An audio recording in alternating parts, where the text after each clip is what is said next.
Monsieur le Président du Conseil national de transition, Monsieur le Président des institutions de la République, le professeur Diongouna Traoré, ancien président de la République du Mali. Mesdames et Messieurs les ministres, Mesdames et Messieurs les ambassadeurs, distingués invités, Mesdames et Messieurs,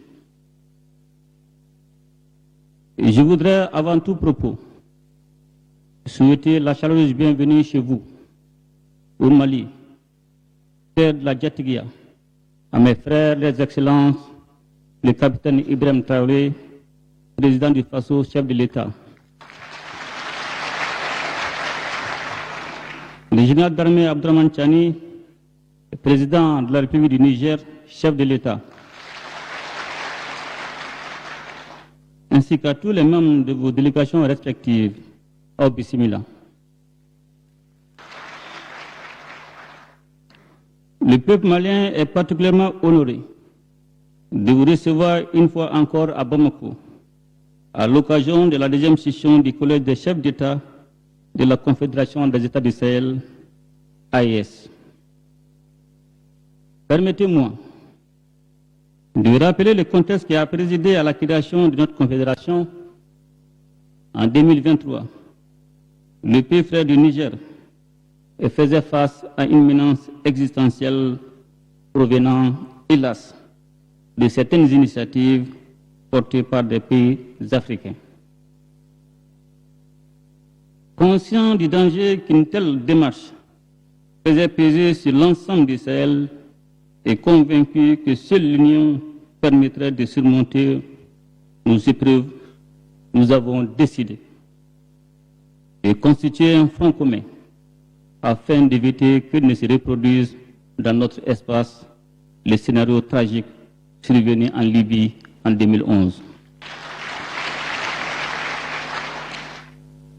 Ce fut là l'une des premières expressions majeures de solidarité au sein d'une AES alors naissante. Par la suite, le 6 juillet 2024 à Niamey, l'AES dans sa forme actuelle a été instituée. Elle est née d'une prise de conscience partagée, celle de la nécessité d'une réponse commune face aux menaces sécuritaires, politiques et économiques qui affectent la stabilité de notre espace confédéral, notamment les groupes armés terroristes, le banditisme transfrontalier, ainsi que les diverses formes d'ingérence extérieure. Depuis lors, la Confédération AES a su poser les fondations d'une coopération renforcée et intégrée entre ses États membres. Durant cette première année d'existence, au cours de laquelle il y a eu l'insigne honneur d'assurer la présidence inaugurale, notre Confédération a affirmé sa détermination à prendre en main son destin avec pour boussole l'intérêt exclusif et le bien-être de nos populations.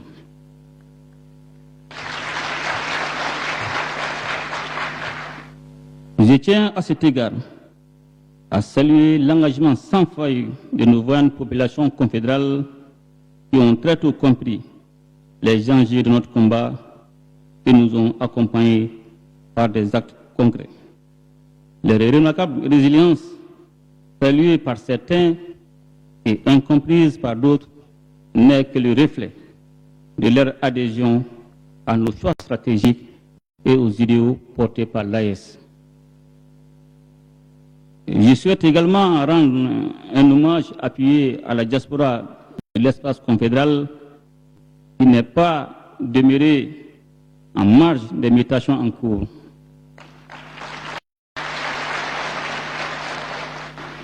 Elle s'est mobilisée par des sensibilisations, des contributions et des soutiens autour des objectifs de notre confédération.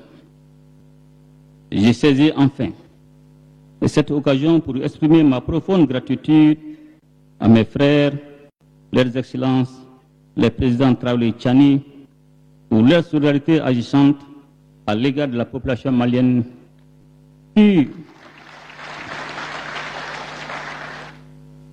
qui, depuis l'annonce de la tenue de cette deuxième session, subit un terrorisme économique d'une ampleur sans précédent, dont l'objectif est de pousser nos braves populations à la révolte. Malgré cette campagne néfaste, l'AS tient et tiendra face à l'adversité. Il y va de notre survie. Excellences, Messieurs les Présidents, Mesdames et Messieurs et distingués invités,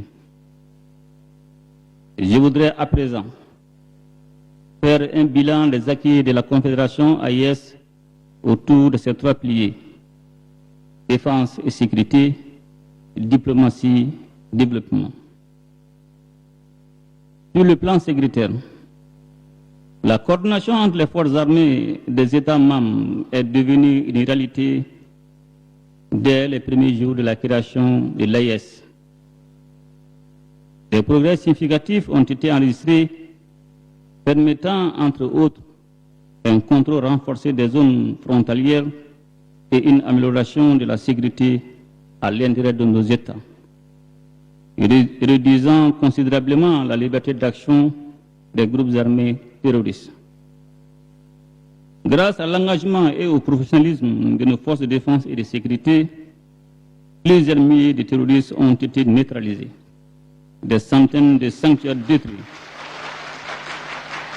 et des quantités importantes d'équipements ont été saisis. Je me réjouis par ailleurs du déploiement progressif de la force unifiée de la Confédération AIS, appuyée par des projets de protocoles et des modalités pratiques désormais définies, en vue de répondre efficacement